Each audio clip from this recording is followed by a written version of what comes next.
6-450-3000 ou encore par courriel à onsinvestit@tva.ca. Et maintenant, avec Julien Mboni, fondateur et président d'Aleni, on va regarder avec vous quelques titres, quelques suggestions de titres qui ont été analysés par notre collègue qu'on rejoint tout de suite au bout du fil. Bonjour, Julien. Oui, bonjour François. Alors d'abord, on va regarder 5 titres. On commence tout de suite par 2 titres dans le secteur de la technologie. Oui, donc c'est 2 titres en technologie de l'information qui sont basés au Canada. Juste avant d'en parler un peu, là, on connaît la situation actuelle du Canada. On s'en va dans une période difficile. On est en récession.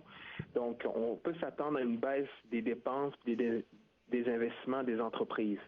Et malheureusement, ça arrive dans un moment aussi qu'il y a beaucoup d'entreprises qui ont des besoins criants dans des systèmes de gestion intégrés. Donc, pensez aux bureaux virtuels, pensez aux systèmes de contrôle en approvisionnement ou tout simplement là, des nouveaux systèmes informatiques. Et puis, donc, il y a beaucoup d'entreprises, que ce soit dans le secteur manufacturier, vente au détail, qui ont besoin de ça pour être plus efficaces puis sauver des coûts. Et puis, finalement, nous sommes aussi dans un ère du cloud computing. Donc, vous avez des grosses entreprises telles que Microsoft, IBM, SAP, qui ont augmenté leur capacité du cloud computing de plus de 50% en 2014. Parce que là, les entreprises sont prêtes carrément à donner la responsabilité de leur système informatique à ces géants-là pour justement venir sauver des coûts. Chez nous, il y a quand même 2 entreprises. On va commencer tiens, par CGI. CGI, en fait, tout le monde le connaît, cette entreprise-là, c'est la 5e plus grande firme de consultation au monde. C'est la première au Canada. Puis, ils ont vraiment une grande diversification de leurs services. Puis, ce qui aide CGI à l'heure actuelle, c'est que 29% de leurs activités sont aux États-Unis. Donc, présentement, ils profitent quand même de la baisse du dollar canadien. Donc, par rapport à leurs revenus qui viennent des États-Unis. Sinon, il y a 15% de leurs revenus là, qui viennent environ là, du Canada. Et puis, quand on regarde leur clientèle, donc, vous avez le gouvernement qui vient à 35%, tous les systèmes gouvernementaux, c'est CGI là, qui y est. Ça, c'est une bonne et une mauvaise nouvelle dans un sens que c'est une bonne nouvelle parce que ce sont des flux monétaires qui reviennent à chaque année. Ce sont souvent des gros contrats qui sont signés pour plusieurs années. Cependant, c'est une mauvaise nouvelle aussi parce que dans le contexte actuel de contrôle des dépenses, et il y a aussi, on parlait dernièrement, la corruption, tous les scandales par rapport au système informatique, le développement informatique, mais vous avez des gouvernements qui vont commencer à lâcher la pédale là-dessus, là, sur les investissements par rapport à ce milieu-là. Mais sinon, là, vu qu'ils sont dans plusieurs secteurs, mais ils profitent quand même là, du développement informatique. Un autre titre dont on parle régulièrement chez nous, ici à Argent, c'est Constellation Software, un titre que je ne vois pas l'heure où ça va arrêter de grimper. C'est vrai, il n'a pas connu encore de correction, mais ça va être quand même à surveiller. C'est parce qu'en fait, l'entreprise connaît une croissance de plus de 30% à chaque année. Donc, c'est en très forte croissance. Et si on regarde le rendement là, depuis le début de l'année 2015, c'est 58%. Puis on peut comparer à CGI, là, qui est rendu à maturité. Là. CGI, sur la même période, a fait environ 6%. Et puis, ce qui aide l'entreprise, c'est qu'il n'y a pas beaucoup d'actions aussi en circulation. Donc, il y a juste 21 millions d'actions en circulation. Et puis, donc ça fait que quand il y a beaucoup d'investisseurs qui veulent acheter de titres, bien, ça va le faire monter à la hausse. Mais vraiment, là, cette entreprise-là est en forte croissance, puis c'est à surveiller. Là. Bon, on va y aller tout de suite dans la restauration.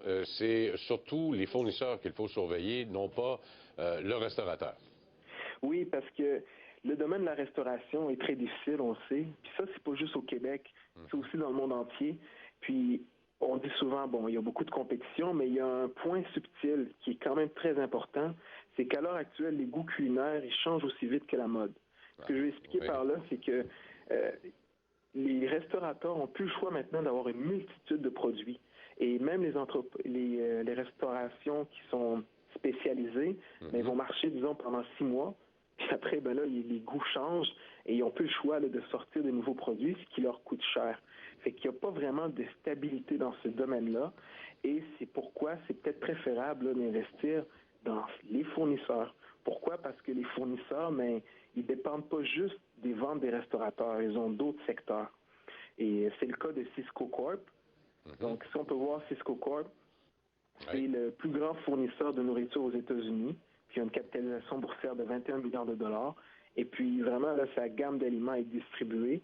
Et donc, il n'y a pas de risque par rapport au goût des changeants des consommateurs. Et quand on peut le voir, là, donc, il offre aussi pour le service de santé. Donc, pensez aux hôpitaux, la nourriture dans les hôpitaux. Pensez aussi au gouvernement, les écoles. Donc, ils sont vraiment quand même diversifiés. Puis, ça vient enlever là, ce risque qui est relié vraiment à la restauration. Bon, allons voir maintenant deux autres, Amazon et Walmart. On a vu cette semaine la guerre entre les deux, là.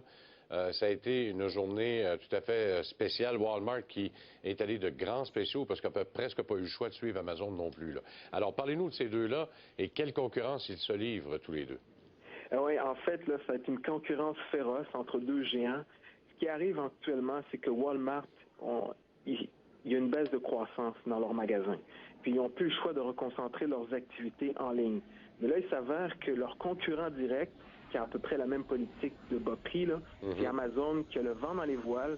Puis, même si l'entreprise n'a divulgué aucun bénéfice annuel, ben, elle n'arrête pas de grossir puis d'augmenter sa clientèle. Puis vraiment, leur but à l'heure actuelle, là, même pour les prochaines années, là, c'est pas tant de faire des bénéfices, mais c'est vraiment d'augmenter leur clientèle et d'offrir le meilleur service à la clientèle. Quoi qu'il en soit, là, c'est que Amazon a sorti son produit d'abonnement, le Prime. Donc, voyez-le là, comme les cartes Costco là, que vous devez payer là, une fois à l'année, des choses comme ça. Donc ça fait en sorte que pour 80 $ par année, les gens ont accès à une livraison plus rapide de leurs produits, entre 1 et 3 jours. Puis ils ont accès aussi aux services de vidéo en ligne, de stockage de photos limitées dans le cloud aussi. Donc, il y a beaucoup d'avantages qui viennent avec ça. Et il y a 44 millions d'utilisateurs qui ont acheté ce produit d'abonnement.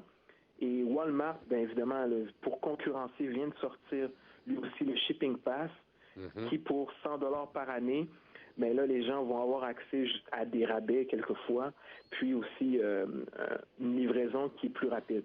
Donc, ça va être vraiment à surveiller, mais malheureusement, là, pour Walmart, il est un peu tard, là, parce que dans le sens qu'Amazon est vraiment en train de prendre des grandes parts du marché là, dans la vente en ligne, et ça va être de quoi à surveiller.